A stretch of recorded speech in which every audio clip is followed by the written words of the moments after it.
బుట్టలో బ్రేకింగ్ ని చూసిన ఉమ్మడి మహబూబ్ నగర్ రంగారెడ్డి హైదరాబాద్ జిల్లాలో ఉపాధ్యాయ ఎమ్మెల్సీ ఎన్నికల్లో బీజేపీ బలపరిచిన అభ్యర్థి ఏవిఎన్ రెడ్డి గెలుపొందారు. అర్ధరాత్రి 1:40 లెక్కింపు పూర్తి కాగా సుమారు 1,150 ఓట్ల తేడాతో సమీప పీఆర్టీయూ అభ్యర్థి గుర్రం చెన్నకేశ్వరరెడ్డిపై విజయం సాధించారు. సాయంత్రం 5 గంటలకు మొదటి ప్రాధాన్యత ఓట్ల లెక్కింపు పూర్తి కాగా ఏ అభ్యర్థికి సరైన మెజార్టీ దక్కపోవడంతో రెండో ప్రాధాన్యత ఓట్ల లెక్కింపు మొదలైంది.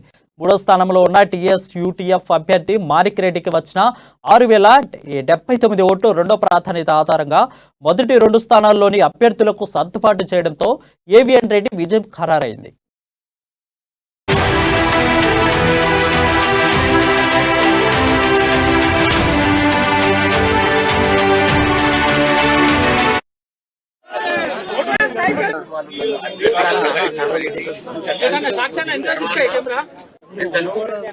మన రాష్ట్ర బీజేపీ శ్రీ సంజయ్ కుమార్ గారు సారథ్యంలో ప్రతి ఒక్కరు సంఘ పరివారంలో ఉన్నటువంటి కూడా ప్రతి ఒక్కరు నాకు సాధించినారు.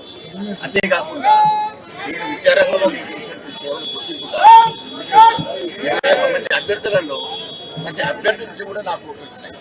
ఈరోజు దానికి ముఖ్య కారణం ఏంటంటే మీరు చేసిన సేవ కావచ్చు. కానీ ముఖ్యంగా నేను చెప్తున్నాను ఏంటంటే ఈరోజు ప్రభుత్వం మీద ఉన్నటువంటి వ్యతిరేకత వల్లనే నాకు గెలుపొచ్చింది, అది చూపించాను. ఇంకోటి ఏంటంటే ఎలక్షన్స్ వరకు సదాలని ఎలక్షన్స్ అయిపోయిన తర్వాత నేను ఒక ఎమ్మెల్సీ క్యాంప్ అన్ని సంఘాల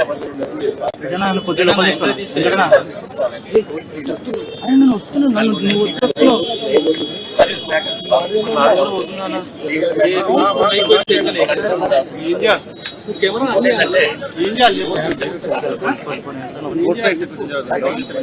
ప్రైమరీ స్కూల్ నుంచి